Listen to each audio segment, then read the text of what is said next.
آج 17 اگست 2026 اور دن ہے پیر کا۔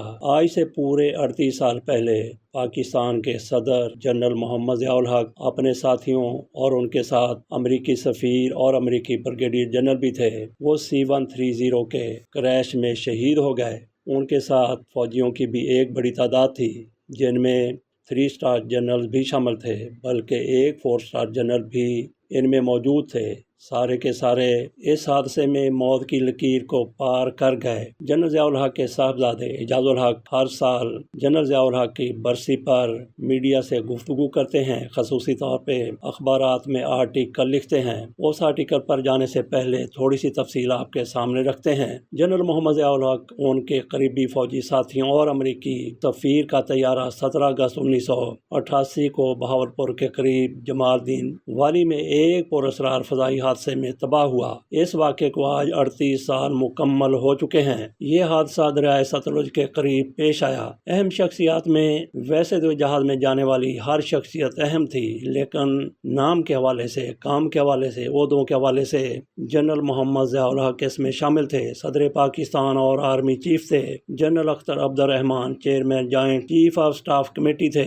گزشتہ سال سے یہ عہدہ پاکستان میں ختم کر دیا گیا ہے۔ آرنلڈ لوسرافیل یہ پاکستان میں امریکی سفیر تھے اور ان کے ساتھ بریگیڈیئر جنرل ہربرٹ واسم یہ امریکی فوجی اتاشی تھے۔ دیگر کئی سینئر پاکستانی فوجی افسران اور عملے کے ارکان بھی اس جہاز میں کریش ہو گئے۔ چلتے ہیں محمد اعجاز الحق کے کالم کی طرف کہ انہوں نے اس مرتبہ اپنے آرٹیکل میں کیا لکھا ہے۔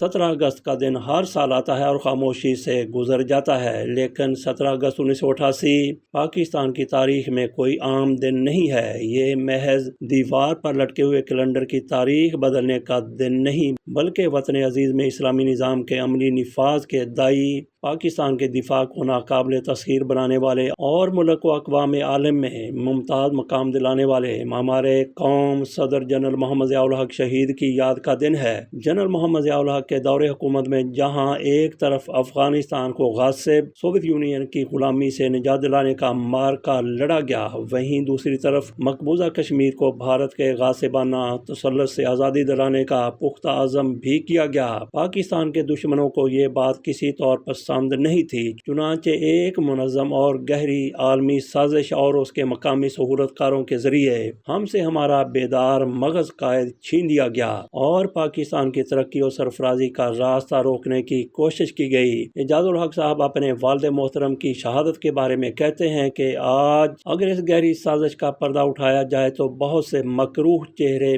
بے نقاب ہو سکتے ہیں۔ اگرچہ صدر محمد ضیاء الحق آج جسمانی طور پر ہم میں موجود نہیں، لیکن ملکی سرحدوں کی حفاظت، اندرونی سلامتی اور اسلامی نظام زندگی کے عملی نفاذ کے لیے ان کے اٹھائے گئے تاریخی اقدامات آج بھی ایک روشن مثال ہیں۔ پاکستان کی سیاسی تاریخ پر نظر ڈالیں تو 7 مارچ 1977 کے قومی اسمبلی کے انتخابات اس بحران کا نقطۂ آغاز تھے، جس میں مخالف امیدواروں کو اغوا کیا گیا اور پولنگ کے دن بدترین اور منظم دھاندلی کی گئی۔ اعجاز الحق مزید کہتے ہیں کہ ذوالفقار علی بھٹو کے مقابلے میں الیکشن لڑنے والے اپوزیشن امیدوار مولانا جان محمد عباسی کو اغوا کر کے بھٹو صاحب اور ان کی کابینہ کو بلا مقابلہ منتخب کروانے کا ڈرامہ رچایا گیا۔ اس دھاندلی کے خلاف اپوزیشن اتحاد پاکستان قومی اتحاد نے صوبائی اسمبلی کے انتخابات کا بائیکاٹ کر دیا اور ملک گیر احتجاجی تحریک شروع کر دی۔ اس تحریک میں طلباء، وکلاء، تاجر، خواتین، مزدور، کسان اور سرکاری ملازمین تک سول نافرمانی کر کے شامل ہوتے چلے گئے۔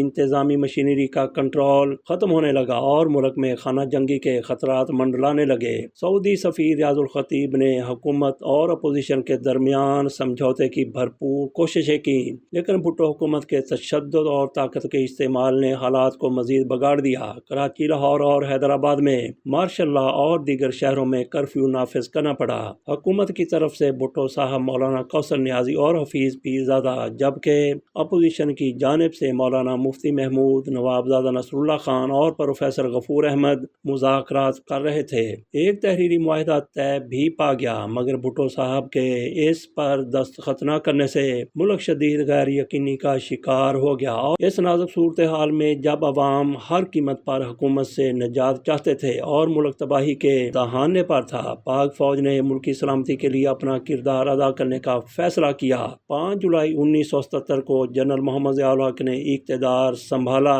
تو عوام نے سکھ کا سانس لیا اور انہیں ایک نجات دہندہ کے طور پر قبول کیا۔ ملکی اور غیر ملکی پریس کے علاوہ مختلف سیاسی شخصیات نے بھی اس قدم کو ملکی سلامتی کے تناظر میں ایک جائز اور وقت کا تقاضا قرار دیا۔ اقتدار میں آتے ہی عوام کی جانب سے پہلے احتساب پھر انتخاب کا شدید مطالبہ سامنے آیا۔ صدر ضیاء الحق نے ملکی اصلاحات کا آغاز کیا اور سب سے پہلے انگریز دور کے قوانین کی جگہ اسلامی حدود و سزاؤں کو نافذ کرنے کا اعلان کیا۔ مغربی دنیا اور ملکی سیکولر طبقے نے اس پر شدید رد عمل دیا اور تانا زنی کی کہ ضیاء الحق پاکستان کو بغیر تیل کے سعودی عرب بنا رہے ہیں، مگر عوامی حمایت سے مالا مال ضیاء الحق نے اس کے کسی دباؤ کی پرواہ نہیں کی اور آئین میں آرٹیکل 62 اور 63 شامل کروا کر سیاسی نظام کو کرپشن اور بددیانتی سے پاک کرنے کی بنیاد رکھی۔ انہوں نے ملک میں دینی اخلاقی اقدار کے فروغ اور سماجی فلاح کے لیے نظام صلاۃ، زکوٰۃ و عشر کا قیام کیا، بلا سود بینکاری کا آغاز، احترام رمضان آرڈیننس کا نفاذ، بیت المال کا قیام اور سرکاری دفاتر میں ظہر کی نماز کا باقاعدہ اہتمام یقینی بنایا۔ نظریاتی تحفظ کے لیے انہوں نے سارک تنظیم کی بنیاد رکھی، عقیدہ ختم نبوت کے تحفظ کے لیے تاریخی رد قادیانیت آرڈیننس جاری کیا اور قرارداد مقاصد کو آئین کا باقاعدہ اور فعال حصہ بنایا۔ بلوچستان میں ماضی کی شورش کو ختم کر کے اسیر بلوچ رہنماؤں کو رہا کیا اور انہیں عزت و احترام دیا۔ ملکی تاریخ میں پہلی بار کوئٹہ کو گیس فراہمی کی اور مواصلاتی نظام کو استوار کر کے صوبے میں امن و امان اور کاروبار زندگی بحال کیا۔ 1979 میں جب سوویت یونین نے افغانستان پر غاصبانہ قبضہ کیا تو پاکستان کی سرحدوں کے لیے شدید خطرات پیدا ہو گئے۔ اگر روس کابل پر مکمل قابو پا لیتا تو اس کا اگلا ہدف پاکستان کے گرم پانیوں تک رسائی حاصل کرنا ہوتا۔ جنرل ضیاء الحق نے بے مثال جرأت کا مظاہرہ کرتے ہوئے نہ صرف افغانستان مجاہدین کی بھرپور مدد کی بلکہ 40 لاکھ سے زائد افغان مہاجرین کو خوش دلی سے پناہ دی۔ ان کی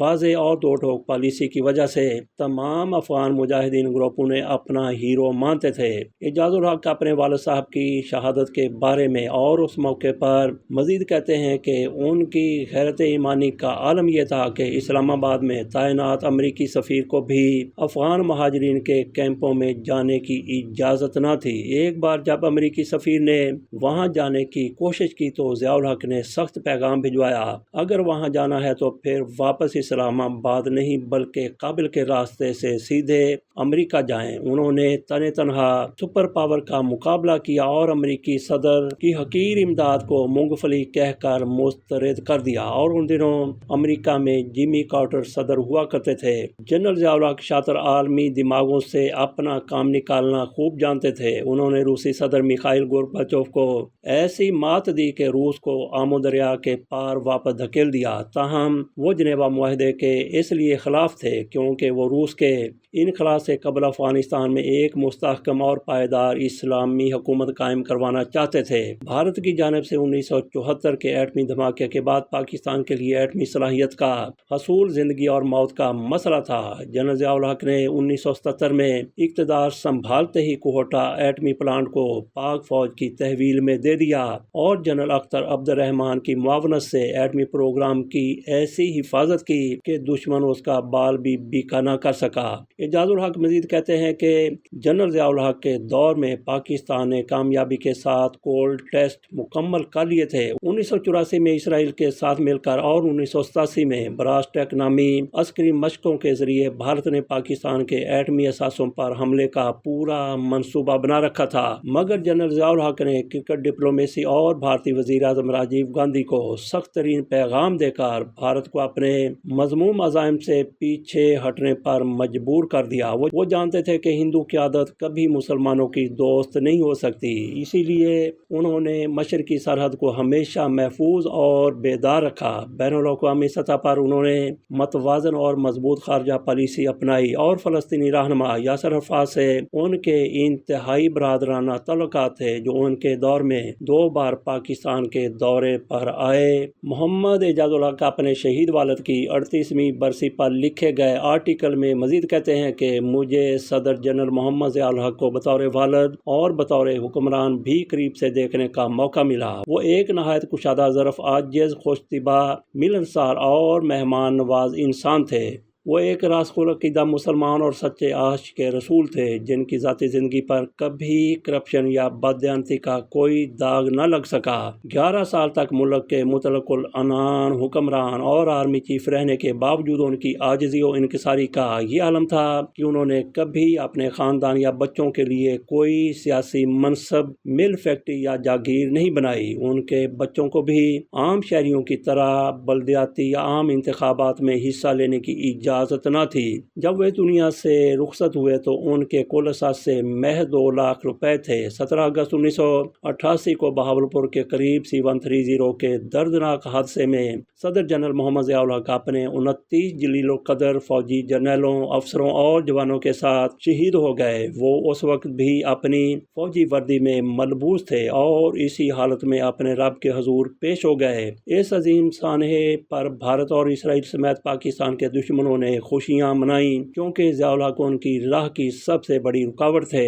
اس حادثے کی تحقیقات کے لیے انکوائری بورڈز اور جسٹس شفیع کمیشن بھی قائم کیا گیا، لیکن انتہائی افسوس کا مقام ہے کہ شہداء کے لواحقین اور شائقین آج تک انصاف کے منتظر ہیں کہ یہ سازش کہاں تیار ہوئی اور اس میں کون ملوث تھا۔ آج جنرل محمد ضیاء الحق کے طیارے کا مقدمہ اگرچہ اللہ کی عدالت میں ہے، جہاں دیر ہے اندھیر نہیں، مگر تاریخ کے اوراق میں ان کی دینی، ملی اور قومی خدمات سدا تابندہ رہیں گی۔ 17 اگست 1988 کے شہداء نے اپنے پاکیزہ لہو سے اس وطن کی آبیاری کی اور ان کا نام پاکستان کی تاریخ میں ہمیشہ سنہری حروف میں لکھا جائے گا۔ صلائے شہید کیا ہے؟ تب و تاب جاویدانہ۔ یہ اعجاز الحق کا آرٹیکل آپ کے سامنے ہم نے رکھا، جو انہوں نے اپنے والد جنرل محمد ضیاء الحق کی 38ویں برسی پر نوائے وقت میں شائع کرنے کے لیے بھجوایا تھا، اور یہ آج شائع ہو چکا ہے۔ اعجاز الحق کی طرف سے تحقیقات کے بارے میں کھل کر بات نہیں کی گئی، بلکہ پہلے کئی آرٹیکلز میں ان کی طرف سے باقاعدہ نام بھی لیے جاتے تھے کہ کون کون اس سازش میں ملوث ہے، شریک ہے۔ اگلے ویلاگ میں ہم انشاءاللہ کوشش کریں گے کہ اس حوالے سے جو ہونے والی تحقیقات ہیں امریکہ میں اور پاکستان میں، اس میں کیا کچھ کہا گیا۔ اس کے ساتھ اجازت دیجیے، اللہ حافظ۔